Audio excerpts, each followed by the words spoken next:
have you considered, or maybe what would even be the logistics of John Wick appearing in other franchises like maybe Fast and Furious, Expendables, Kingsman? Have you considered anything like that? I haven't, personally. I'm just concerned about the John Wick universe and making something entertaining for you guys, but I'm sure there are forces out there that consider stuff like that and do the, what's the key word nowadays, psychoanalytics of what that means marketing-wise and realities. I'm sure that's something somewhere, but I'm more concerned with doing some original content. I'm also wondering about John Wick versus Godzilla.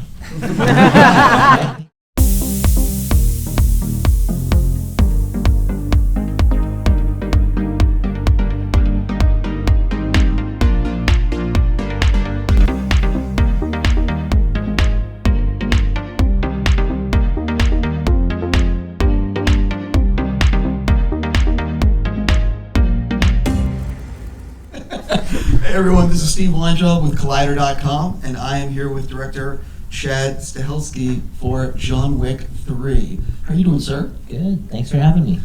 I'm super thankful that you are here, especially in the middle of your press tour, and what you guys probably can't see on camera is a crowded theater. Before we get started, I want to give a huge thank you to Lionsgate for being an awesome partner and letting us screen the movie early. I want to give a huge thank you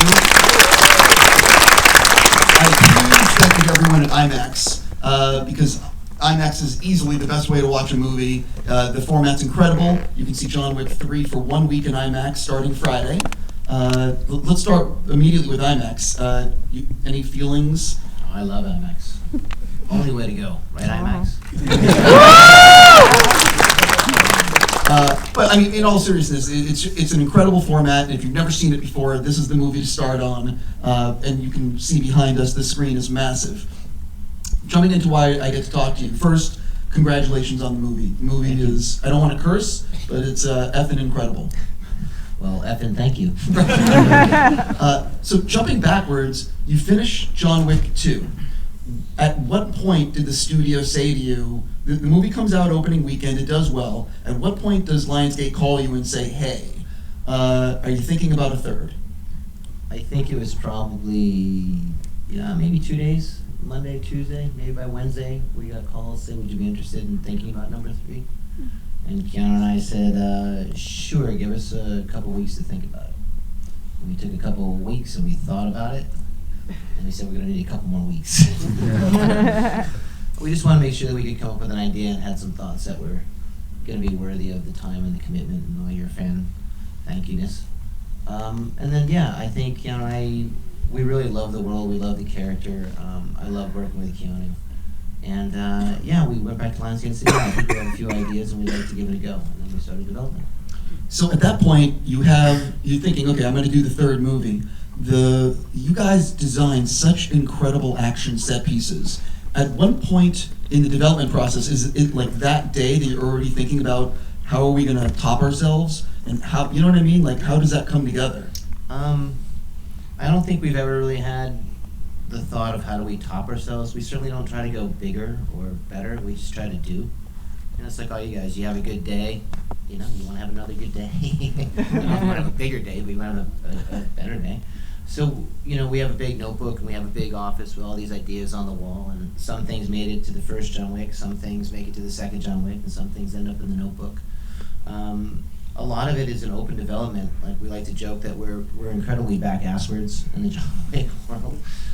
We don't write the script first. We have our vision board, which is a big room with this wall with all these great pictures and photos of actors and cast we love, or references, or Latin phrases, or locations, or a picture just of a horse. And that's a good idea. So I love architecture. I love music. So you'll have a picture of, or something that reminds you of Beethoven or Vivaldi or Haydn, and then you'll see something of. I have this big thing of Caravaggio for art. I love Renaissance art, sculptures, anything that'll spark something, and then we start crafting. We had a big picture of a desert going, Wick, suit, desert, great story. Then Keanu will go and start working with characters and threads. I told Keanu, look, I'd love to have this ninja guy in there. We'll call him Zero. He's the zero of everything. Gonna make this, and he's like, that's great, I'm gonna have something called an adjudicator. I'm like, that's great. I had to look that word up. hey, judge, we're gonna judge this, and then we need someone that's gonna be the moral, rather than just have a specter-like bad guy association that's gonna deal with the financials. We're gonna have a moral guide to the underworld. We're gonna call him the Elder, but he's not gonna be old. And we're like, okay, great, write all that down. And then I'll write a 50, 60-page story almost in book form, and then we start branching out to writers, and we start actually developing the script. But to your point, for all the ideas, it kind of comes that way. A lot of it is, as we're writing, I'll go and start scouting a city, like in number 2 was Rome or New York, and literally I was walking through Central Park, it was almost Christmas time, it was freezing out, and I was walking with my production designer, Kevin Cavanaugh, and we're like, Jesus, it's freezing out here, like, where do they put the horses? So we asked the guy that did one of the carriages, he's like, oh, right over there. I'm like, over where? And he's like, right across Fifth Avenue, there's a stable, and you look and it's this, it's a brownstone, just looks like, and sure enough, you walk in, it's 4 levels of horses. And we just started smiling, going, oh, John Wick's coming in here. And then, you take that, okay, John Wick runs into stables in Manhattan. Okay, no one will believe that. That'll be fun, great. And then I recalled this incident where, as a stunt performer way back when, I got kicked by a horse. And it wasn't as bad as what you guys just saw, but, it hurt. Death by horse. We wrote that, and then Keanu's like, do I love Westerns? You love Westerns? I love Westerns. The Sergio Leone thing that we're all fans of. He's like, John Wick, suit, ride a horse. Right, ride a horse. I got one better, ride a horse through Brooklyn. Good. So we started designing stuff that way, and then, like the knife fight you guys saw, it's a culmination of, who here has ever thrown a knife at a tree? Okay, did it ever stick? Yeah, me neither. Hit me right in the head, too. So, with our company, our choreography team, the 8711 guys and stuff, we try to subvert all the time. So in every action movie you've ever seen, hero picks up a knife, he throws it, what happens? Dead nut, sticks right on. Okay, we're like, that's never happened to us, so what do you say, John Wick just misses a lot? And, I grew up with my brothers in Massachusetts, and when we had a snowball fight against, I was always 1 and then they were 2. So you take as many snowballs as you can, you guys know, and you just start chucking and see, win by force. So we thought we'd have a missing snowball fight with knives. A snowball fight with knives, and that was the brief to the stunt team. And then, we just kind of come up with ideas like that. Ride a horse but not well, got it. Ride motorcycles with swords, got it. So in the pre-production process, you're coming up with these ideas. Talk a little bit about how long it takes to actually implement these things, because I want to give credit. 8711, your company does incredible work and does incredible work for so many different movies. But so say you're going to be filming in, let's arbitrarily say June. Mm-hmm. When are you breaking down the set piece in terms of designing it and putting it together? If you're talking about the martial art side of things or choreography, we start pretty early on, depending on the cast. Like Keanu will start almost 6 months out. I mean, it's not like you don't jump in and do 8 hours a day. It's just like everybody here. You got to get in shape to get in shape. Nobody here could survive a 2-hour straight workout. You start with a half-hour workout, get in shape, then you do an hour workout. The cast is no different, so you have to break them in slowly so they don't get injured. And everybody gets injured. Everybody pulls a muscle. Everybody gets tired. So you have to break them in a little far out. And then, if it's a new skill set, take anybody here, to get them to do the splits might take a little bit longer than teach them how to do the judo throw. So you kind of work your way in like that. It's the other stuff that gets a little trickier. Luckily, we have Keanu, who's been in the action world for a long time.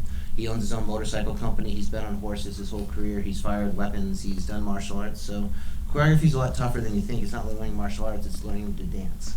You have to learn it's more like dance than any real martial art because you have to remember the choreography. You can't hit. You got to act. You got to do all this stuff. Hit your marks. That's definitely a learned skill. But again, he's good at that. It was probably the animal stuff that takes a lot. What we wanted to do with the dogs. If it's okay to chat about that for a second. Well, I want to get into the dogs, but I want to actually get something before we get to the dogs. So Halle Berry is incredible in this. When did you realize that she would be able to do everything she does in this movie? Spoil it without, I don't want to do spoilers, but she kicks a lot of ass. She does. And so talk a little bit about that, and then let's get into the dogs. It was right after the incident I told you, it was right after Christmas, and we just started working on the story and the script. And we knew we wanted a really strong counter character to Keanu. We had always seen we were looking at actresses for the role, and that had gone out over the wires. Like, look, this is going to be a heavily physical role. Who out there who has clients that may be interested? It's a huge commitment. It's going to be a 6-month commitment. You're not going to be able to take another job. So, and that's tricky, in Hollywood, because people don't realize most times on a movie you get 4 to 6 weeks to rehearse for fights. The bigger the name cast, the less time you have because they're booked on all these other jobs. When you start training for something like a Matrix level movie or a big superhero movie, like that's a massive commitment. Like that means you can't take any more money, you can't take another job, you can't go to your kid's basketball game. You're gonna live, eat, and breathe this movie. So to find somebody like that, it's tricky. That wants to commit. And then I got a call from WME saying, Halle Berry would like to meet with you. I'm like, really? All right. When? Today. Okay, great, send her down. Literally, Halle was at my door a couple hours later, and I had never met her before. And Halle came in and said, look, I'm a big fan of the first 2 John Wicks. I'd like to be in your movie. I'm like, I'm flattered, that's amazing. But just, we haven't written the script yet. She's like, no, I don't care. I'm like, I think your agents would probably care, like there's no script. I don't even know what the character's name is yet. She's like, that's okay, we can figure that out. I'm really gonna be in your movie. And I was trying to be, somewhat cool, but again, fucking Halle Berry. It's hard to say. No, like I was really flattered, and she looked amazing. She was in incredible shape, and she's like, "I'm gonna be in your movie." And I'm like, "Well, okay." She's like, "No, I'm serious. You're not understanding." I tried to give her an out, going like, "Look, I'll get back to you when we have the script. We'll work around it. We'll start writing the part." She's like, "Yeah, that's all great, but I'm going to be in the movie." It's like, "It's gonna be 6 months of training." She's like, "Great. When do I start?" I'm like, "No, like you don't understand the diet. It's gonna be fun for a week, then it's just gonna suck." Like the diet, the 3 times, there's 3 different workouts you have to do. You have to do this dog training thing. You have to do the martial arts. You have to go to firearm training. Then you have to go to the stunt teams. She's like, "Yeah, I got it." Like everybody says that, but no one gets it. And like, she never missed a day. So I don't know if she hired me or I hired her, but I gotta tell you, the level, what she does on screen is very impressive. And now let's, without getting into any spoilers, in the trailers and images you've seen, she has dogs. she does. And so, I don't want to say exactly what happens on screen, but what she did to have those dogs perform the way they did on screen is crazy, and I don't think a lot of people know what she did, and you could sort of talk about that. I guess, again, if people don't know, an animal, any type of animal that you see on screen, they don't know it's a movie. You guys get that? Yeah. There's no such thing as a movie dog or a movie. They've been trained to do certain things in a movie environment, but they're animals. They don't come out of their trailers. They're animals. So when you see a dog do a dog attack on screen in a film, that's actually a dog trying to injure a human being. They don't know it's play. They're actually attacking a human. And either the trainer or the stunt person is in Kevlar gear or body armor, and they're trying to survive the attack. That wasn't going to work for us. We figured that it wasn't going to do well. For those of you that haven't been on a set before, it's a pretty chaotic place. There's background going around, at any given time with 30, 40 stuntmen.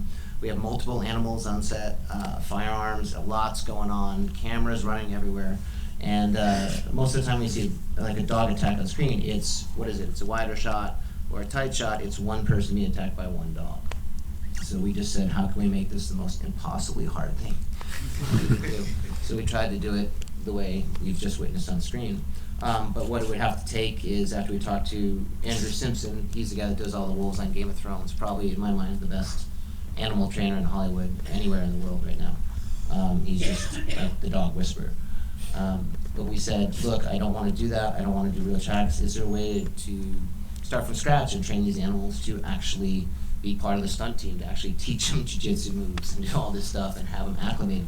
He's like, oh yeah, absolutely. No, absolutely. Take a year of your life and you'd have to go find special dogs, and you'd have to have a stunt team and a cast that was willing to work with them for 5 to 6 months. And I went, okay. And that's it. And we spent all our money training dogs for a year. So Andrew went around the United States, found 5 Belgian Malinois, Belgian Shepherds from different military installations that had not yet begun their training. And he found them with the physical and mental and personality aptitude that we were looking for. And we got 5, and it started literally 3 weeks later, where the dogs were trained with the trainers first. Then we brought in the first dozen stuntmen to train with them all the time. The dogs know you by smell or acclimate. So when the dogs are released, everyone says they love dogs until there's a 110-pound animal trying to bite you. Then you have some reserves, and the dogs recognize that. So we found the stuntmen that had the best mental aptitude towards animals that were angry, and the dogs, and then became very, very close friends. And after that, we had to acclimate the dogs to the cameraman and to firearms, to all the noise and sound that were going off. And then, because we shoot wider and we try to do a lot of intricate long takes, just like we do with the martial arts stuff, the dogs needed to stay in the shot the whole time. Which, if you don't know, they can't have leashes on them, or the trainer can't be right off camera because the shots are so wide. So rather than have trainers in green suits, we just had Halle be the trainer. So we taught Halle not only to be friends with the dog, to take the dogs home, to live with the dogs, to feed the dogs, to cuddle and play with the dogs, but to actually train and command them on set. So when you see her on screen giving the Arabic words of command, she's actually telling the dogs what to do. So that took a little while. I don't want to obviously get into the specifics of the film, but I think in the trailers you've seen it's part of the Morocco set piece, and I think we would all agree, you all just saw the movie without spoilers, that set piece is jaw-dropping. It's crazy what you do, and there's always two dogs doing stuff. I don't know if I've ever seen a movie do what you did. Yeah, no, forget. Well, we kind of call it porn. Sorry, it's martial art porn, gun porn, sword porn. It's our little way of. That was like our. We wanted anyone to know that's worked with animals before. Like, yeah, we didn't cheat this. Like, there's two dogs on. We wanted to pan off them, come back, and kind of show you that we're not goofing around. It wasn't a digital dog. It was all real dogs. It was a lot of time and effort put in, but like I don't know. There's something impressive to me about actually seeing performances like that. That's why Keanu does as much of the action as can. Why we overtrain our cast to be, part stunt performer as well. And we wanted the same work and the same kind of credibility out of the animals in the film as well. I want to talk a little bit about the editing process. When you're putting together, let's arbitrarily say the Morocco sequence with Halle and Keanu fighting, talk a little bit about how much is that all figured out on set in terms of how you're going to be cutting it? How much is it working with your editor? Because some of the editing, it's all about the editing to put something like that together. I'm a big fan of live performances, live dance, or old musicals, or exhibitions, anything like that. And that's why I shoot the way I do. It's not really a fuck you back to anyone going, like, we don't use shaky cam. I have nothing against shaky cam. I have nothing against tighter shots or fast editing. It's just that's not what we would try to do in John Wick. So rather than how most people do, we'll teach the cast, come in, the cameraman, see it on the day. They try to capture as much as they can for the time they have, and then the editor figures it out. Way back in prep with the rehearsals, I'll have my cameraman come to rehearsals 3 or 4 months out, so they're acclimated. I have my cinematographer come there so he knows where to put the wider you shoot, you limit your other departments. If you're not telling your cinematographer that you're going to shoot wide into this long dolly shot, he's got nowhere to put his lights. So now he's scrambling to try and make that work. And then the cameraman, you've just asked the stuntman to rehearse 2 months, but the cameraman rehearsed for an hour on most films. And that's why you get that kinetic sense, because they're missing. They're trying to find it. And the wardrobe guy, he hasn't prepared because he hasn't seen it, so he's only got one suit, so you can't script that suit, and that's how it all starts to go to shit. So we're like, okay, that's happened too much. We're going to treat this like a live show. Everybody's coming to the rehearsals 3 months out. So the editor's there, he understands. Evan Schiff is my editor. He's been my editor for the last 2 films. We like what we call symmetrical editing. 90% of the scenes in John Wick, whether action or not, will start very wide, medium, tight, medium, wide, and they'll be symmetrical. We find that interesting because it feels like you're bringing the audience in. It's almost like a slow push. Like, you guys are sitting right now and you're watching the screen. Here in IMAX, the screen's a little bigger, so it's a little bit more what we're trying to do. If it was more of a regular screen, you could just take it all in without panning your head. With IMAX, you can sit here and you kind of got to search the screen a little bit to follow the action. That's kind of what I'm trying to get when we do the editing style that we're doing. It's not so much of a massive perspective shift, like going over the shoulder, and flip-flopping the angles. It's slowly bringing you into the scene and slowly letting you come out. It just makes you relax and become more observant of what's going on. And that's kind of the editing style that Evan and I have always tried to try to get with the action. So it's like you're sitting in a live theater just watching the performance. You just, there's the guy on the stage, and there's the guy on the stage, and oh, look, there's something going on down here. And that's what we talked about quite a bit. So that's the first thing. The second thing is, like, a lot of times, especially because I shoot on actual locations, you know what, there's a lot of times I have no idea. Like, zero. Like, we lost 3 locations in Morocco. We lost in Marrakesh, we lost in Fez. Finally we found the town that we shot in, Aswara, that we played for Casablanca, and we got our first location. We're ready to go, and I don't know if you can tell by that, but it's a huge fishing village. So when we got there in the summer after having scouted it, well, we didn't realize how much fish was being brought in every day. And there's over 1,000 cats when we got back there. Like, I don't know if you know anything about dogs and cats, but like they're distracting to each other. So we literally had our 30 cat wranglers clean out the fish market, and it got so crazy we had to move locations to the next square over. And that changed the configuration. So while we know patterns and sequences, it took the stunt team another day. Like, we didn't sleep for a weekend just trying to reconfigure it so we could figure out our camera angles. So it's, in answer to your question, it's as set and it's as organized and planned out as we can make it, always having that 10% planning to be as organic and as liquid as possible to make room for changes. Again, we don't try to teach the cast 10 moves and hope they remember it. We have a little motto: the best way to fake being good is just to be good. So we try to just train them as stunt performers, and we don't worry about just having memorized 10 moves. So we want them to be able to change and adapt on the day. So you'll hear, Halle still gives me quite a bit of shit. She's like, we train for 5 months and then we make it up on the day. And that's not far from the truth. Like, she was taught all the pieces and has this toolbox of sequences and moves. And then I might go, okay, take section 1, put it over at 4, 4 over here, 5 here, 3's not working. Very much like a dance choreographer. We'll change routines, but the background on other pieces, and we just move and mix to make it feel more organic. And sometimes I do it just to liven things up. I'm curious, how long was your first cut compared to the finished film? The director's bane. For people that don't realize, the first cut is where you put everything in there, and then just to see what you have. And the first cut can sometimes be very long. What's the great quote? If you don't have enough to throw away, you don't have enough. So I think our first one came in at, and I was pretty proud to get it down to 2 hours and 44 minutes. 2:44 was, I think, 2:45 was my director's assembly. And then the director's cut, which was much better, was like 2 hours and 29 and a half minutes, and I was really proud of that. And is that something that, like, you were, the 2:29 cut, was that something that, like, you were like, oh, you could watch this? Or was it like, oh, no, we still have a way to go? I could watch that. I could watch like a Jackie Chan video all day long. You know what I mean? I still love Lawrence of Arabia. I still love the old 70s films where, like, running time was not an issue. Like, that was your Sunday. Like, I'd go with my mom and dad to the movie theater, and it's like, all right, bring it. And then we'd watch Lawrence of Arabia like twice. There's 6 hours gone. So, like, I have a different kind of endurance for that. But, like, it was definitely watchable. It just, for you guys and for everybody else, like, pacing, the two biggest things that directors really got to worry about is always tone. Like, what tone are you writing? Is this funny? Is it comedy? You don't want to confuse emotionally the audience too much unless that's your goal. And then pacing, like, you want to give action, like, you guys know, like, you watch any action movie, there's a lot, like, John Wick is a great example. First one, there wasn't a single piece of action for 22 minutes. Like, can't even talk for 22 minutes. Like, we knew that going in, we're gonna mess with pacing. And then it goes, and you're like, oh, this is weird, and then it goes. Like, we wanted to have that jump start. Number 2 is different. We started hot, and got really slow, just to let everybody goes, Jesus, this is boring. And then, boom, okay, we'll wake you back up. Number 3, I was trying to be, again, I'm somewhat of a new director, so I like messing with things and still trying. We wanted to keep it going. You can feel the first 20 minutes are like nonstop. There's a ticking clock. And then it's like, put on the brakes, let's talk. And give you some story and show you some of the world. And then there's, when he gets back in New York, it's, okay, fasten your seatbelts, here it goes.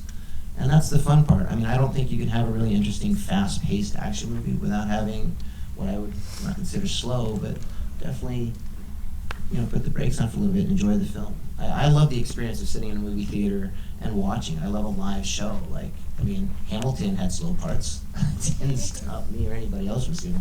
I thought it was great. Every good dance performance has those really dynamic, flashy moves, and then it has this intimacy that, sucks you into the performance. That's all we try to get here. I'm assuming that what was the last sequence you cut out of the movie that, like the last thing that almost made it into the finished cut, and why did you take it out? Good question. The last thing we cut out. There's a scene, Randall Duck Kim, the doctor, that John Wick helps out and thanks so well. He had a scene with the adjudicator, and it was an interesting scene because he was punished for his helping John Wick. And while it's fun, it's good, we had to keep intercutting back and forth between John in the desert back to New York. We just felt it was one transition too many, and it kind of stopped what was already a slow act. So we kind of took that out to help move things forward to get to New York a little quicker.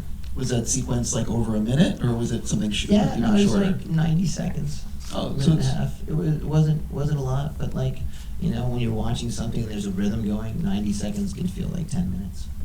You must have test screened the movie. I'm curious, Many what times. what did you learn from those test screenings that impacted the finished film?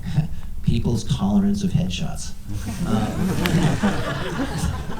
No, honestly, you know, you test screen against wide demographics. We did a blind testing.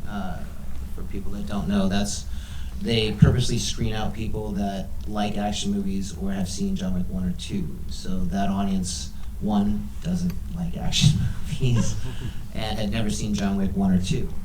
So interesting notes, some interesting reactions of ooh, wow, why? Which is good, but you also learn things about, you know, even though they weren't action fans, and it was a few hundred people, it was like, you know, seeing Halle Berry in the role, the world building, the color, at least, you know, I got a couple, well, at least it was competently made, so that's good. I feel good, like my editing and my lighting was successful, and the camera wasn't too wacky, so that was good. My choice of wardrobe was okay. They made us understand, like, we're what we call hyper real in John Wick. You know, it's a little over the top. So they kind of got the theatrics and what we're trying to do in terms of creating a, you know, basically a live action anime or live action video game. So they got that. And you also get a real sense of what they can endure. And I mean that in terms of what we were just talking about, pacing. What they're willing to sit through when it's not one of your interests or passions. And that really helps, because like, I got a lot out of it actually. Actually, I was really against the studio for making me do it. I was kind of angry about it. But at the end, I've never seen you angry. I'm a pretty angry guy. But I put it into my work. No, you learned a lot as far as I'm concerned about pacing and tempo of how we were doing things. So while I didn't take many notes about cutting out, it was a little like 40 minutes of action they wanted me to cut. Wasn't going to do that. The body count is over 100. It's going to stay over 100. But it was good, and there were some logic questions that was nice to test that they actually understood, having not seen the first two films. So it was educational for sure. So did you because you did a few test screenings, did anything else through all the test screening process impact the finished film, or? Yeah, no. We, up until, I think you guys, yeah, really, the version you guys just saw now was the first time we had the ending we had. We had a very different ending up until literally a month and a half ago.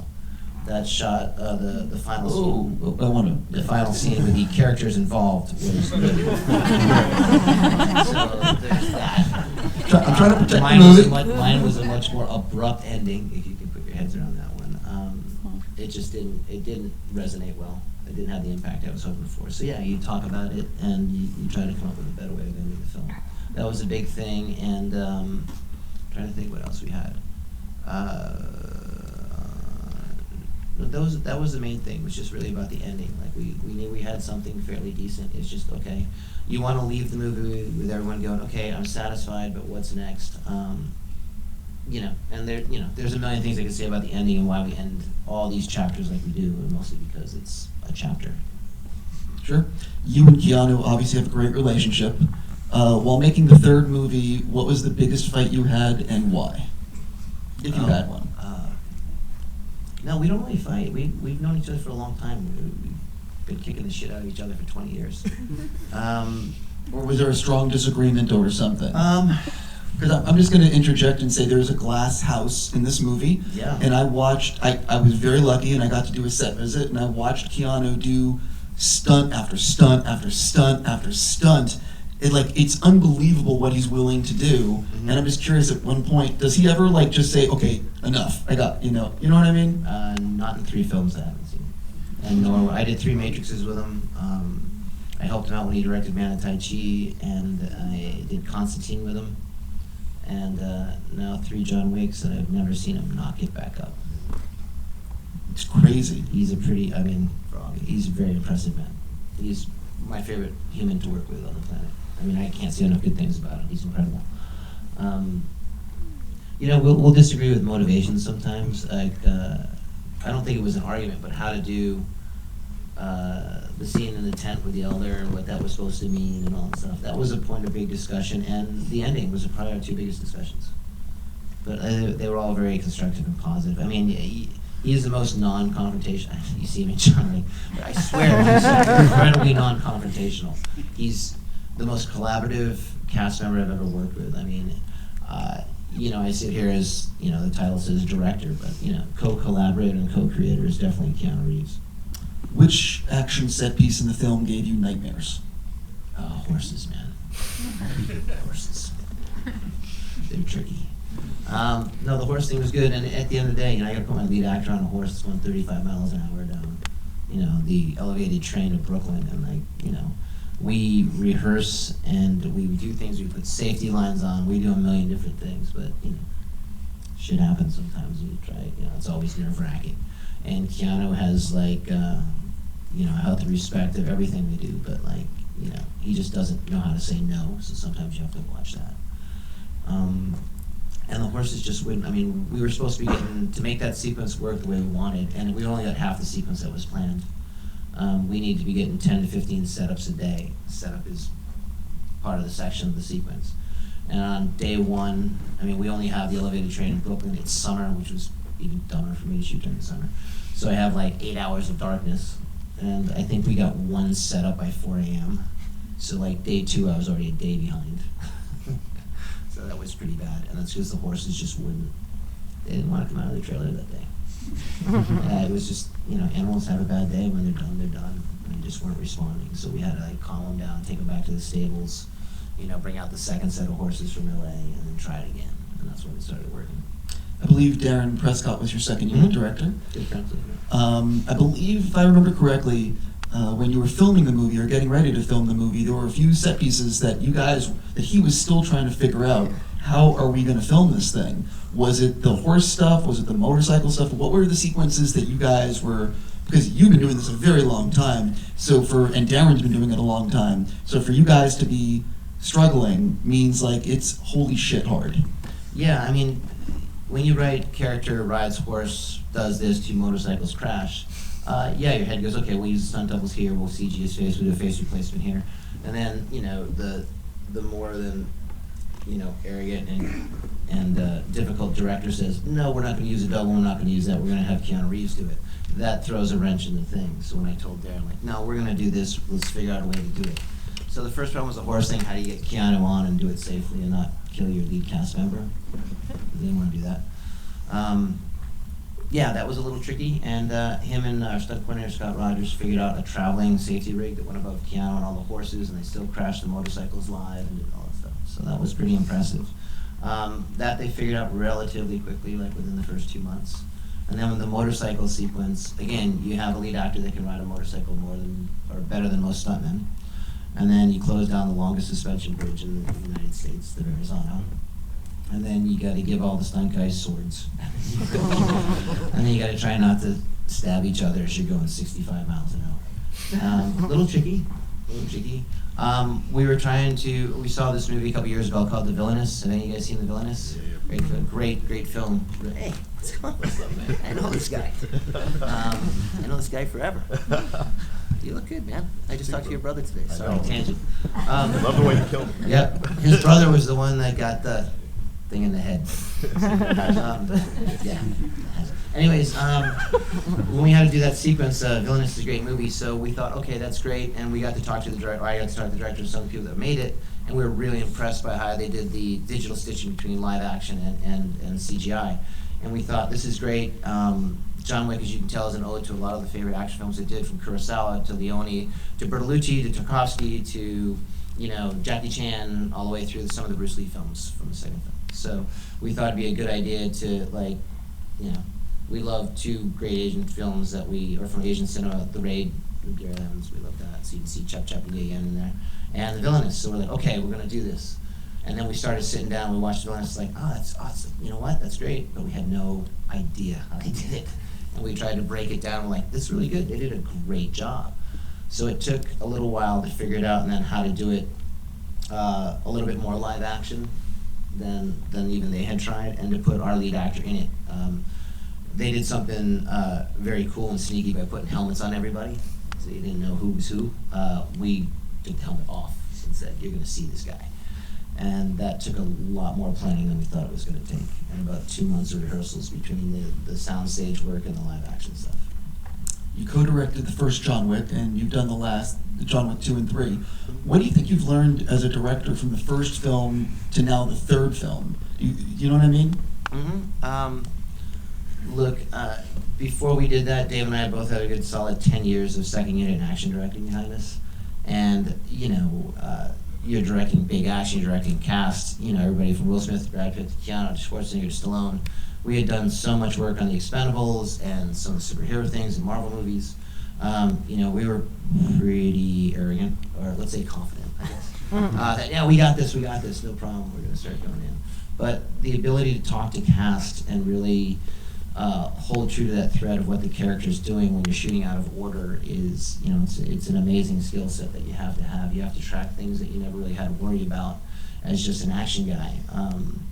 The idea of blocking and saying something with the camera, other than just catching a big explosion or following a car chase, is always challenging. Like, what are you saying? Are you moving the camera just to move the camera? Are you trying to say something? Are you trying to capture an emotion?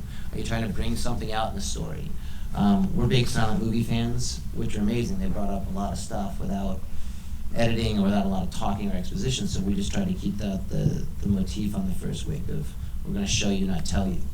And that was a big thing. And then we realized about, maybe 3 days in that, we're not as good as we thought with cast. So luckily we had Keanu on our side that says, hey, you're going to be working with Willem Dafoe next week. You might want to get your shit together. That's a really good idea, man. So let's get Dummy's Guide to How to Direct. No, we got in and you start learning that you just don't say go again. You don't just say that was great, hit your mark. Like, how do you really talk to them to bring out what's on the page and really explain what's going on and do your homework? And we had a pretty good idea about that, but we really had to hone our skills. So we kind of cracked down and really started working with the cast a lot more than we did. It's the same thing, we're great at putting a camera somewhere, great at action, but can you tell a story? Can you tell a story the way you want to tell it so it's not just forced through editing? And that was a big thing. And then in post, which is a whole other world that most action directors don't have to deal with, it's things that we were just talking about. It's how do you maintain the tone of your film? Because the original John Wick was much darker and much more grounded. And we wanted a funner film. So how do you maintain, basically killing a puppy and have fun? That's a trick. And then, and then with pacing and how to keep things grounded, how to give a little emotion to something, and how to make it, kind of pace through and move through the action. Again, this is just my third film, so I'm a bit of a new director. Still constantly learning, trying to expand, accept that, there isn't a day I didn't go to set and literally thought I was going to shit my pants. What's the better way to say? I was scared every day. You don't want to fail. You don't want to make mistakes. You don't want to be caught up not knowing how to do something because you didn't do your homework, or because you didn't read enough, because you didn't research enough, because you didn't think about it enough. So yeah, it's terrifying, but you just can't be afraid of being afraid, and you just got to try, and you got to keep experimenting. And when something goes south, you got to correct it and try again the next day. It's like learning anything else, I guess. Which, I would imagine you guys have designed a whole bunch of set pieces between the three films. Is there a set piece that came this close to actually being in a movie that got cut out for whatever reason? Oh, I've been trying to build a glass house for 3 movies. It just costs a lot of money. I love optical illusions. Anybody that watches Magicians Live or some of the bigger guys, they know you can use glass as to refract or reflect. And that's always fascinating to me about, you can see in all the John Wicks we do gags with reflection. And I think that's the duality of that, reflections, all that stuff is fascinating to me as a thematic and human nature. So we try to put a little of that in everything. That's why you see the glass house and the mirror room in number 2 and the glass house in number 3. But I love that idea of being able to see and not hide anything, and you don't see wires, you don't see the camera, you don't see anything. It just feels expansive to me, and it feels retro at the same time as, slightly futuristic. It's a cool vibe. What was it like telling the studio or your producer about the glass house or the the glass in this movie, and were they like, no? No, there's a lot of tears. Yeah, no, they kind of look at you like, that's great, so how much are you actually going to build? They give you the nod, like, yeah, that's really cool, yeah, how big does it have to be? And then you start doing the numbers, and they go, okay, so do you really need all 4 floors? Well, maybe I could do 3. And you always ask for more, because you know you're going to get squeezed. So I got 2 floors, and I started with 4. And it was much bigger when I started. But yeah, no, they were good. You got to fight for what you want. That comes at a cost. You know, the original schedule for this film was, I had 67 days.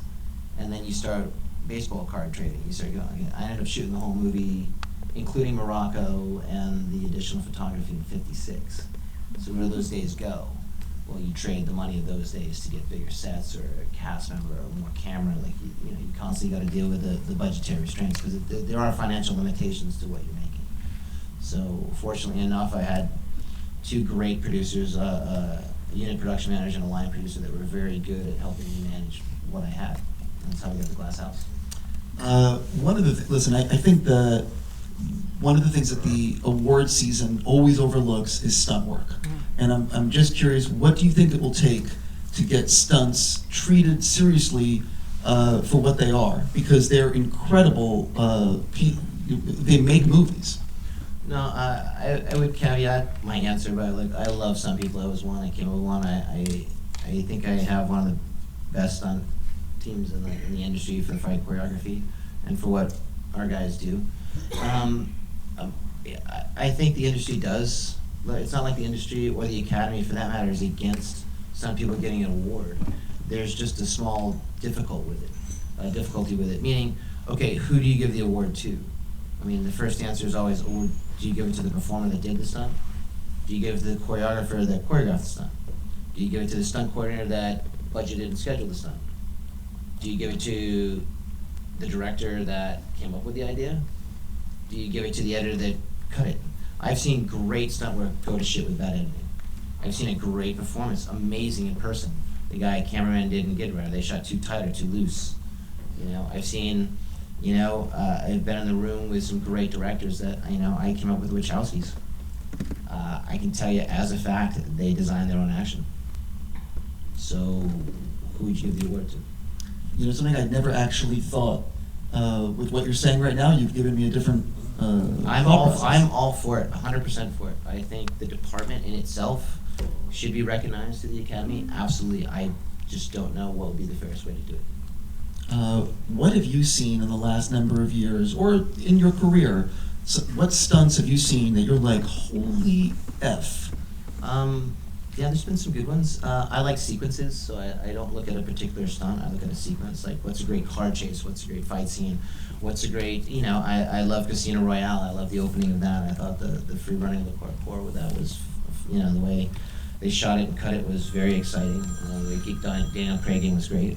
One of my best friends, Tim Rigby, did the base jump off the Corvette in the first Triple X. I think that's probably the best stunt in the last 20 years. The beginning of this movie has Keanu fighting a very tall gentleman. Boban. Talk a little bit, the sequence is incredible. Talk a little bit about putting, again, spoiler free, but talk a little bit about putting this thing together, because you can't double someone who's 7 foot whatever. No, I couldn't figure out what I want. I needed a couple more set pieces, and I couldn't figure out what it was, so I'm a big fan of walking around New York, and I ended up in the New York Public Library just wandering around. And I was like, screw it, let's just shoot here. And I like this would be a great place. And then the same thing, we try to subvert. So we're in this big open space, and you could put as many stunt guys as you want in. I ended up wandering through the stacks, and I was like, this is great, let's do it in a tight space like this, but now let's not do it with a regular size stuntman, let's supersize, and we'll find the tallest, biggest guy that could barely fit in the library. And that'll be the way we'll open the film. That'll be funny. It'll be great. It'll be the Kareem Abdul-Jabbar and Bruce Lee version of Game of Death. Like, this is going to be great. Except we couldn't find an 8-foot tall stunt guy. And I lamented my issue to a producer. And I know absolutely zero about the NBA. I'm not good with balls. So stay away from my football because I don't know anything about it. But he came in and was like, okay, great. What you need is Boban. And I was like, what's a Boban? And he's like, he brought up the videos of Boban at the time he was playing for the Clippers.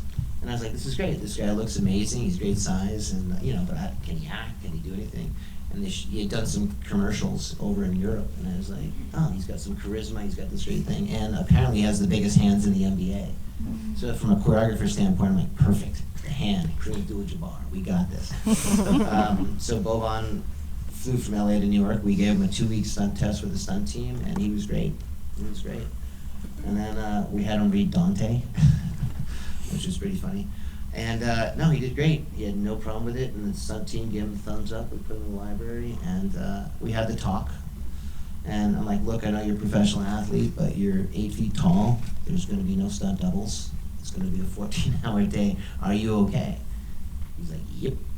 And he was pretty good. He's a sweetheart of a guy. He actually had to kick the stuntman that you saw in there. And he didn't want to touch him because his shoe is a size 27. So it went from crotch to nose. I could have just put a pad right here. He was a little tentative, and Keanu stunt double, a guy named Jackson Spidell, who's a fantastic stuntman. Just like, no, just kick me.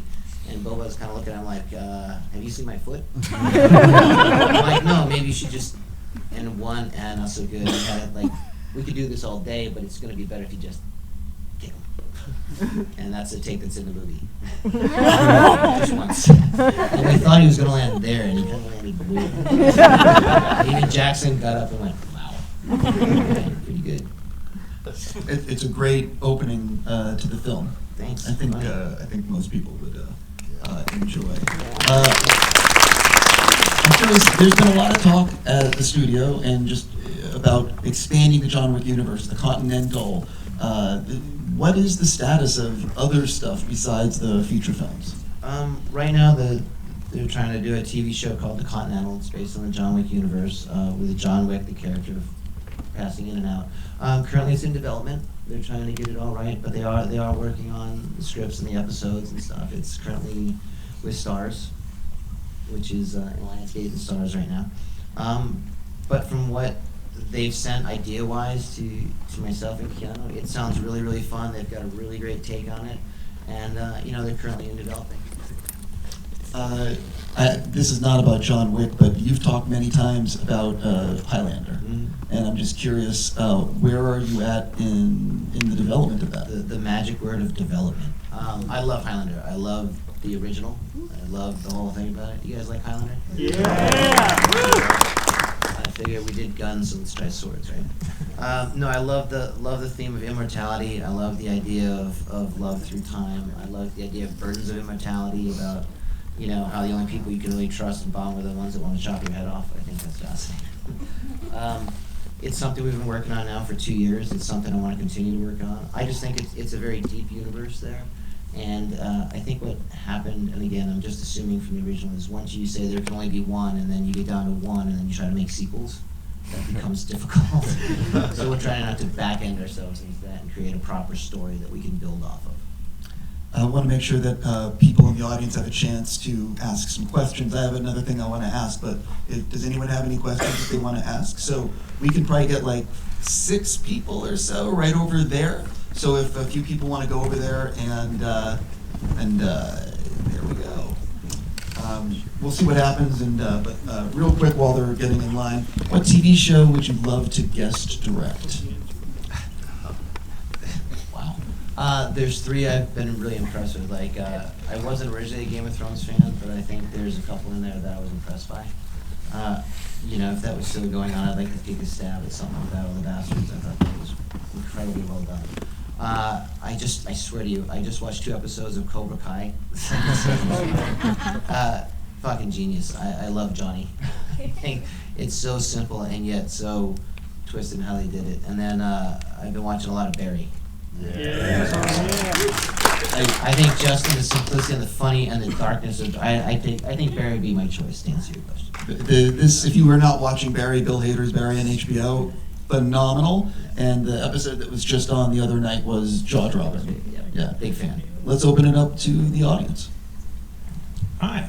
Hey. I'm curious about your expanded roster of writers that you had on this movie as opposed to the first 2, and kind of how the story developed after the brainstorm that you mentioned at the beginning, and kind of how you assembled that team as the process continued. Good question. Again, in the first film, when Dave and I came on board, John Wick was written by a guy named Derek Kolstad. He's the creator of the John Wick thing. You see his name up there. John Wick was originally 65 years old, a retiree from Cold War with a 10-year-old German Shepherd, and he killed, I think, 3 people in the first script. That changed. I think it was the idea, like, Derek brought some really interesting, the gold coins were part of it, but it was more of a Cold War, it was based more on practical stuff, like if you were a spy from the Cold War, you wouldn't have cash, you'd have gold bullion that you could trade in any country, non-denominational, that kind of thing. He had hidden a gun behind a brick fireplace, he had all, so there was things that he did. There was an old hotel in it that was called the Continental that had the concierge and had this secret little speakeasy underneath, but it was much more grounded. And I'm a huge fan of Greek mythology and all that, and obviously you can see the references and the names used and the characters. And that's what we wanted to kind of hyper stylize and comic book and animate it out a little bit. That was an idea we all kind of got on, and Derek jumped right on board with it. We started doing all the Greek and Roman god mythology study and kind of twisting it like that. And at the end, there was kind of a happy ending, I guess you could say, in the original script. Then after Keanu got involved, we got involved, it all became much more twisted and odd. It's a world of bad guys. My point being is, when you write a script, most of your action movies are, the guy's an assassin, but he's got a good heart. Something happens to his wife, and then he redeems himself. And we go with a little bit more of the darker, fabulistic themes of not so much redemption, but fate and karma and grief and obviously consequence. You do bad things happen to you, and that's never going to change. And that's kind of why we end the movies like we do, because there is no, in our mind, riding off into the sunset. There's no, it's not going to get better. Thank you. And he's not going to get rewarded. So, to your point, different writers bring different things to it. So that's kind of how we got different writers. Hey, loved it.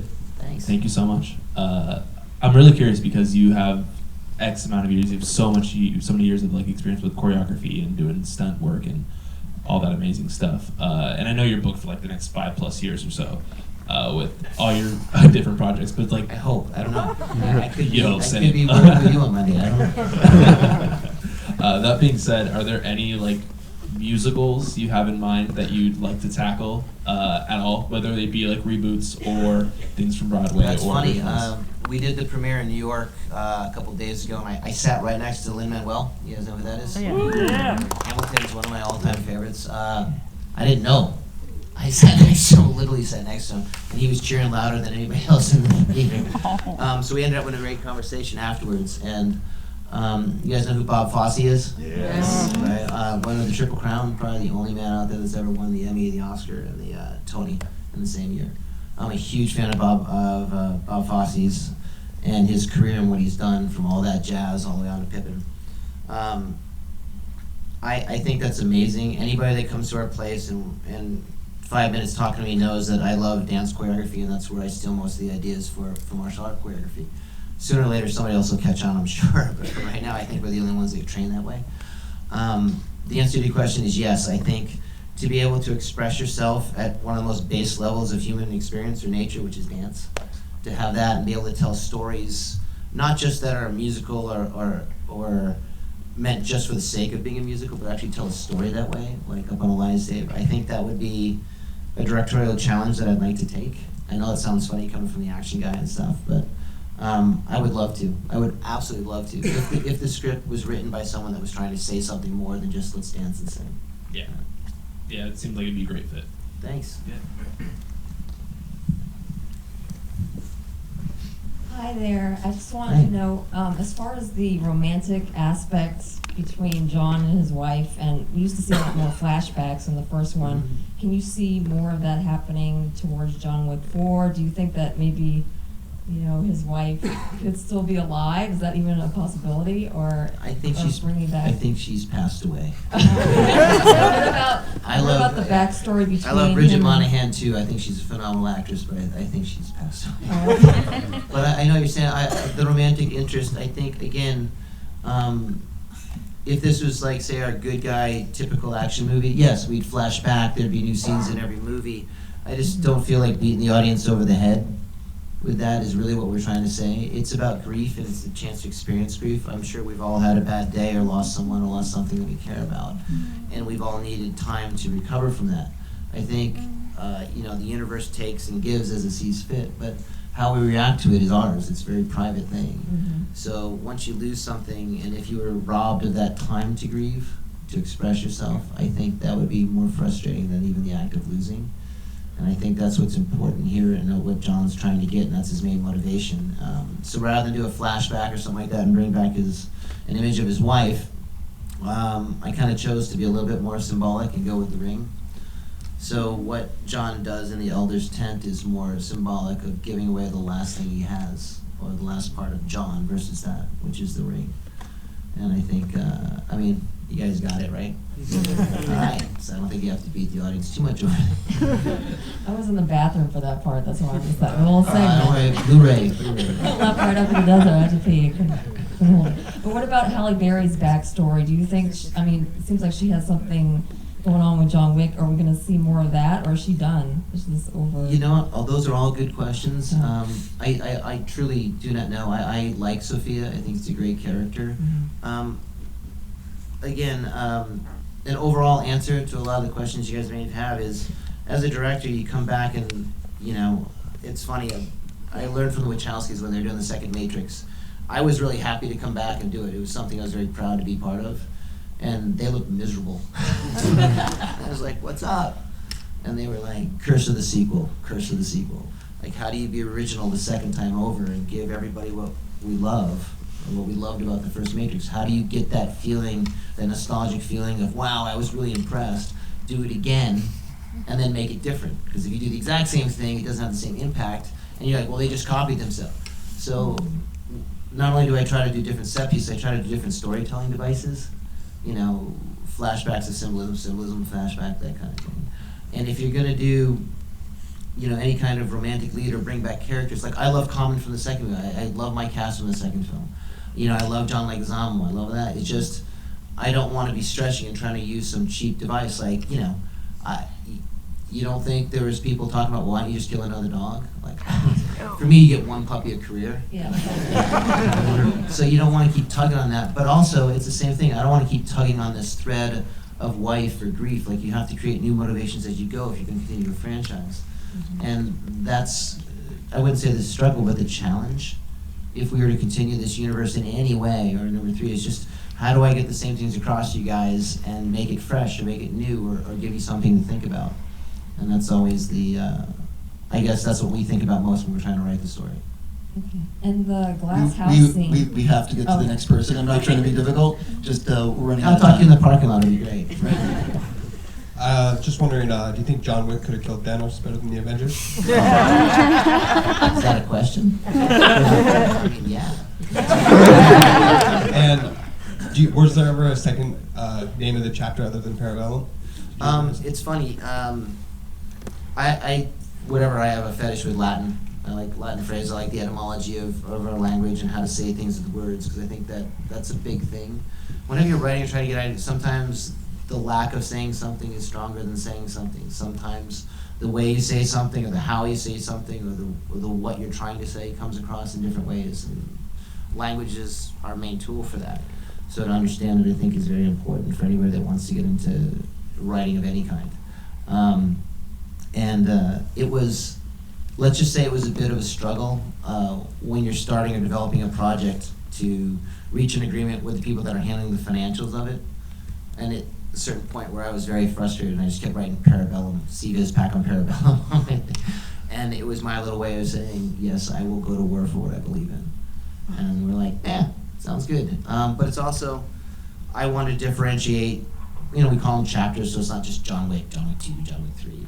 And I wanted to give, the Dennis Miller in me wanted to give everybody a chance to go learn something. So I think everybody should learn a little Latin. So Parabellum. Now, who here doesn't know what Parabellum means? It's for war. And if you went and learned the whole phrase, see this pack on Parabellum, you learned a little something, and now you've associated the word with John Wick 3. So it's a bit of branding and marketing as well. Sure. Hi, thank you so much for this wonderful film. Thanks. I was wondering if you could just talk a little bit about your journey from stuntman to second unit director to directing some of the best action films of the You century. got that kind of time? Thanks. You know, honestly, I'm sitting here. I was sitting there last week. Now I'm sitting here.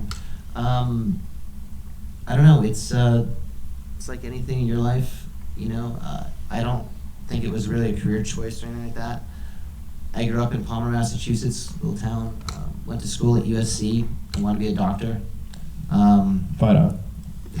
And then I, started doing martial arts when I was 10. I started doing some judo and some karate and all that stuff. There wasn't much to do in that little town. Came to USC, and my roommate was actually in the film school, and I was like, "You gotta be kidding me! You can major in film?" Like, I grew up doing construction and farming, so okay, that seemed like a pretty good major. Literally got into kickboxing and doing some martial art exhibitions. Was recognized by, I did an exhibition bout in Hollywood, and some stunt coordinators were in the audience and said, "Hey, would you be interested in being in a really low budget film doing some martial arts?" I said, "Well, okay, I'll try it." It sounded fun. I was only 20 years old at the time. And I made a lot more money not getting hit than I did getting hit in the head, so I thought that was pretty cool. And literally, I fell in with the right people. I love movies. I've always loved movies since I was, a kid with my dad on Sundays watching all the James Bonds and Steve McQueen's and Charlie Bronson's. I mean, I grew up watching Clint Eastwood and the Sergio Leone films. Loved Asian cinema. I mean, my friend here, Ron, we were always sneaking down to Santa Monica, the Laemmle Theater, before anybody knew this guy named Jackie Chan, watching that, and that kind of just, you fall in love with that. And then, I don't know, it's one of those random things. I grew up loving museums. I love architecture. I love Renaissance art. I love classical music. I love modern music. And I don't know, you like to create. I like sitting here talking with you guys. And when someone offers you a job where you can do all of it and they'll pay you, I mean, you jump at it, and sooner or later you sit here after you put all that time in going, holy shit, it actually kind of works. I wish I could say it was all by choice and design, but it was mostly through luck and passion, I guess. And I more than anybody, the greatest gift I probably ever had is I had great mentors. I had a stunt coordinator mentor that was one of the greatest in the business, Ari Rondell. He was phenomenal. I came up with the Wachowskis. I mean, that's film school for the extreme. I don't know if anything about that whole thing, but that's amazing. I mean, they're geniuses. One of my friends was Brandon Lee growing up. Got on great with him, and that was a great experience as well. Dan Inosanto was my martial arts coach. To this day, one of the most legendary martial artists of all time. And then, where I'm at now, and my best friend Dave Leitch has just directed Hobbs and Shaw, Deadpool 2, Atomic Blonde. I'm just very fortunate to have the people I have around me that guide me through all this stuff. Thank you. Sure. Hey, how's it going? Good.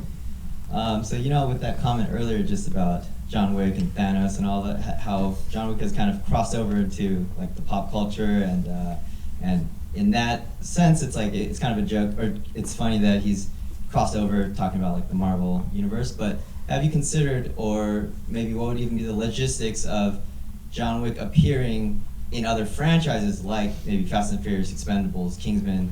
Have you considered anything like that? I haven't. Personally, I'm just concerned about the John Wick universe and making something entertaining for you guys, but I'm sure there are forces out there that consider stuff like that and do what's the key word nowadays, psychoanalytics of what that means marketing-wise and realities. I'm sure that's something somewhere, but I'm more concerned with doing some original content. I'm also wondering about John Wick versus Godzilla. I think he's got a chance. Let me tell you something. You can't go wrong with adding Godzilla to any movie or John Wick. I love God. Who doesn't love Godzilla? Next question. Hi. So you mentioned earlier that every day you show up to set scared almost to the point of crapping your pants. Mm-hmm. I just wanted to know. Halfway there now. Three movies. It's happening now. I just want to know for each of the three movies, when was your first sort of moment of composure where you could step back from the chaos and sort of accept your success? Ooh, success. Evil word. Still waiting. I think when you're in it, you don't really think so much like that. I mean, you kind of get caught up. Like I'm masochistic, so I read like every review of all my films and all stuff. I even read the ones I should be checking right now. That's a little crazy. I just like knowing. I don't know. You're kind of in it. You just want to. You get caught up in the passion of it. If you like to paint, you're gonna paint. Whether somebody says it sucks or it doesn't suck, you're gonna paint. It's just what you have to do. I like the business I'm in. I like what I do. I'm like with the people I am. I like trying to tell a story. I like making pretty pictures. I don't know how to stop. I don't know what I'd do if I didn't. If the financial success was much less than it currently is, and I couldn't make another movie that was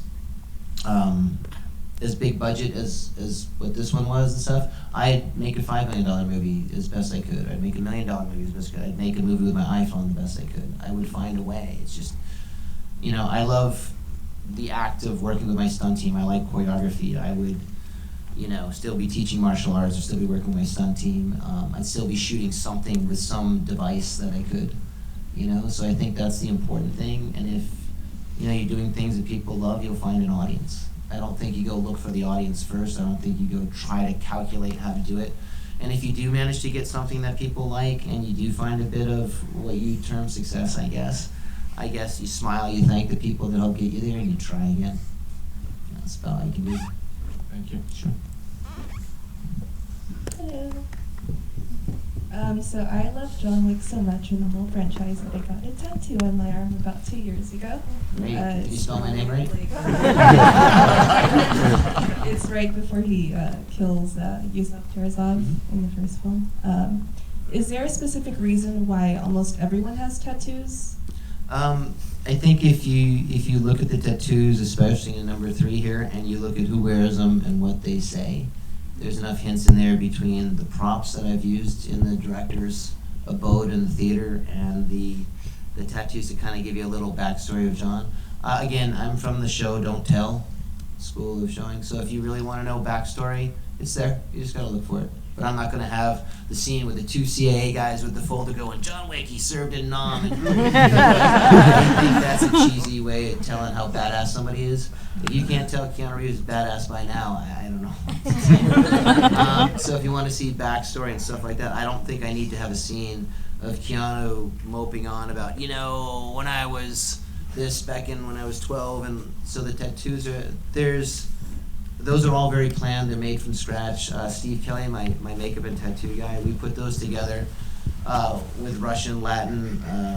There's a little history on John Wick's tattoo, so if you look at it, it tells a pretty good story. You should be able to piece together where he's from, where he's going, who he is, why he's done what he's done just by his back tattoo. And I think if you look carefully into the other tattoos in certain scenes, you know, a little bit of Googling, I think you figure things out. Yeah, I was just curious about like the phone tellers and all of that too. Yeah, I just like the symbolism. Again, I like visual things, and what's a good visual representation sometimes is I like the tats. Sometimes I think they can be very creatively fun. I think you should show Chad the tattoo, just for the hell of it. Yeah, go ahead. Can you see it? Is John Wick walking at me or walking away from me? He's walking at you. I was gonna say you should come down. Yeah. And show the camera. You can come closer. No dogs got hurt here. Yeah. Oh, you do, yeah. He's got the turtleneck. Yeah. What we call the tactile neck. Yeah. Great, that's awesome. Thank you. I'm flattered, thank you. We could ask you a million other questions, but I think you have a full day of press tomorrow and even more press today. Where's the guy that's cutting it off? Do I got 5 more minutes? I got 5. Okay, go ahead, ask another question. Oh, do we have, is there a few more people that, If there's anybody else with a question. I have a question. do you mind going over there with the microphone? There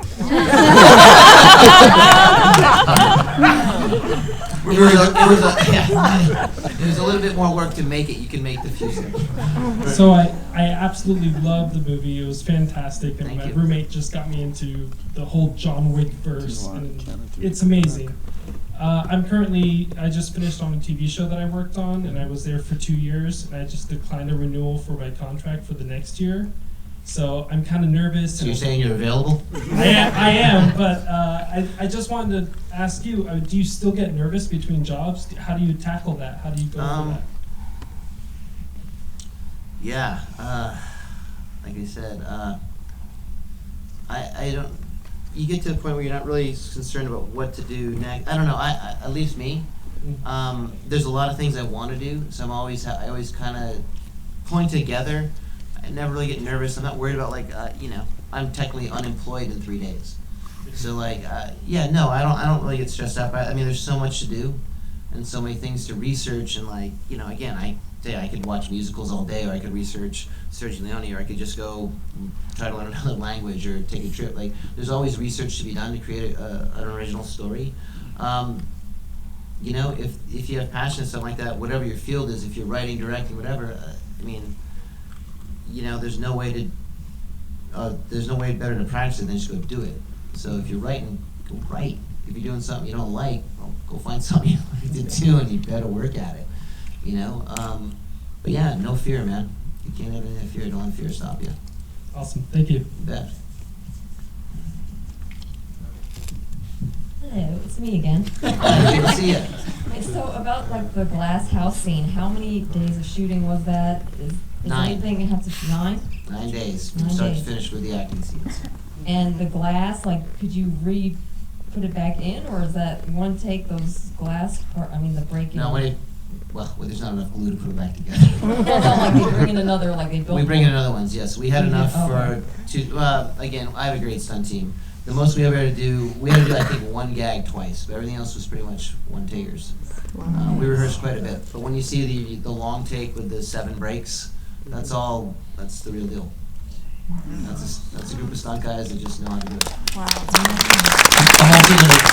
I'm gonna chime in and say I was on set for one of the Glass House days, and I watched Keanu get thrown into one of those glass cases and hit the ground. I mean, it must have been 7 or 8 times. Yeah, Keanu's different. I'll go along with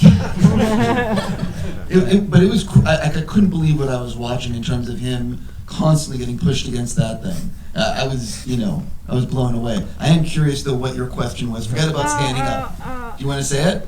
Sure. I was just gonna ask, how do you choose all the guns and the weapons and the modifications? And I know you work with one certain guy. Why do you choose him? There's some. You mean the stunt team or the cast? I got to repeat the question though, so people online can hear it. So I'm just wondering. Yeah. How do you choose the guns and the modifications? And, the cool one of my favorite thing was in the last John Wick 2 is when he quick check with one hand. I was just oh my god, that was so so press check. Sorry, so I was just wondering how do you? Do you want to repeat that, or you want me to? Oh god, no, that is too much. But also talking about where we go with some of the intricacies of the gun fu, chamber checks, and why I choose certain weapons, and how the different manipulations work in terms of props and techniques and all that, right? Yeah, because this is the kind of the first movies that I've ever seen with that stuff. No, it's pretty funny. You want to answer? I just wanted to say that with what Keanu was able to do in real life with guns and reloading is unbelievable. It's crazy. Again, it's funny. John Wick seems so hyper real and fantastical and all this stuff. It's a fantasy land. That's the way the real guys really shoot people. They don't mess around. You don't wing somebody in the arm. They don't shoot with one hand. Yeah. I shoot competitively with Taryn Butler. I actually enjoy doing 3-gun, which is, for people who know, it's pistol, rifle, shotgun. I shoot with a Glock, a Benelli, and in something called a SIG MPX for a rifle. Same things that Keanu uses in the movie. You guys know in real life you do run out of bullets, right? Okay, well, most action movies don't address that fact. Simple reasons. 1, it slows things down, and 2, if you see, or if you ever get the chance, for those of you who do shoot or have trained, it's difficult. It's not easy. Sometimes it's slow and awkward, and it takes training. You can't just go bang, bang, bang, bang, bang, bang, bang, bang, bang, bang, bang, bang, bang, bang. You actually gotta have hand-eye coordination. We decided we're gonna let that go. We're gonna show real time. When you see him adjusting straps on the MPX, or probably the hardest thing that if anybody with any background in firearms knows, with the shotgun, he's doing something called quad loading. He's actually doing it. And for anybody that's actually tried that, you actually take 4 12-gauge shells out and hold them between your thumb and forefinger, so you hold 4 rounds at a time. You see them slide twice. Go online, Google 3-gun championships or shotgun competitions, and you'll see quad loading, and it's incredibly difficult. And Keanu trained months and months and months just for the 5% of the audience that actually knows what that is. That's just the kind of guy he is. He'll also shoot right-handed and left-handed. He'll do reloads right-handed, left-handed. He does strap adjustments left-hand, right. Anything anyone in the military or law enforcement or competitive shooting worlds would know, and that's just part of our thing. If you know anything about real jiu-jitsu or real judo, you will see him doing things in here that for the regular people or the non-martial art people, it looks like the same throw over and over again. To any of us that have been in it, it's like, holy shit, he's doing that too? Holy wow, that's impressive. And he's doing both hands, both sides. Just, that's the guy he is. He wants to go all in, all out on it. And the weapons we choose are usually the ones that we, technically, the 2011 is something we compete with the 9mm Major, which is, you know, new kind of ammunition fairly in the last decade or so it's really come up across. And then the Benellis and the shotguns, and so everything we use is stuff we actually practice with in our real lives. So that's kind of how we find it.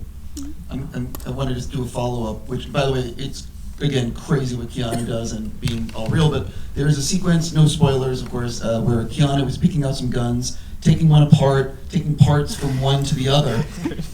Where'd that idea come from, and how tricky is it to film something like that? You guys know who Eli Wallach is? Yep. Right, so you know, Good, the Bad, the Ugly. Yeah. Yeah. And it's a scene we ripped off from Good, the Bad, the Ugly. I try to rip off from the best. Huge fan of Sergio Leone and Eli Wallach. We thought that's fun. Well, if Keanu's so good with the automatic modern weapons, why wouldn't he be good with period piece stuff? And that's a big guy. He goes in, he's got one bullet. The bullet doesn't fit. So rather than find another bullet, builds his own gun. I haven't got called on yet, and any reviews haven't called. That's great. You're gonna call me on it? No, I just have a question. Go ahead. Is the canted pistol? Is like the canted pistol stance based off of center axis relock, or is it just more of a stylish? No, it's center axis relock. That's where we found it. We trained with everything from LA SWAT to some of the Navy SEALs, to Special Forces, JSOC, to Russian Spetsnaz, all this other stuff. And then we kind of create our own. Obviously, there's no such thing as Kung Fu. You don't do Aikido and Aikijitsu and Judo and then shoot yourself in the gun. Okay, so that's a creative liberty we took. But yeah, it's based on that. But then it's Keanu doing his own thing. But then when is his, like, the character's motivation to use center axis versus, you know, isosceles or weaver? Close quarter and motion. It's always about motion, motion, motion. When you don't know the environment, it's very easy to stand and shoot a target. It's a lot different when you're moving through crowds and you don't know who's on your side. Like in real life, the bad guys aren't wearing a big sign that says bad guy. So Does it give him a faster reload as well, or? It depends. Like Keanu and I are both left-handed, but we will shoot right-handed, and we're somewhat ambidextrous with our reloads. So for Keanu, he's trained on both sides. So when he goes like that, he can easily shift the gun to either hand. Yeah. On that note, I'm going to force you. You got a little geeky there. Listen, no, actually, I love that shit. That's great. But I want the studio will. You need to what we call leave. So I'm just going to say that I want to, and I mean this sincerely. A huge thank you to Lionsgate for letting us screen the movie early. A huge thank you to IMAX for being such an awesome partner and for providing such an incredible format for the movie-going experience. Again, John Wick 3 will be in IMAX theaters this Friday for 1 week, and the format's incredible, and I can't recommend it enough. Chad, congratulations on the movie and your 95% score on Rotten Tomatoes. Wish you nothing but the best. Thank you so much for doing the Q&A. Thank you, Steve, and thank you guys. Thank you. Thank you, everyone.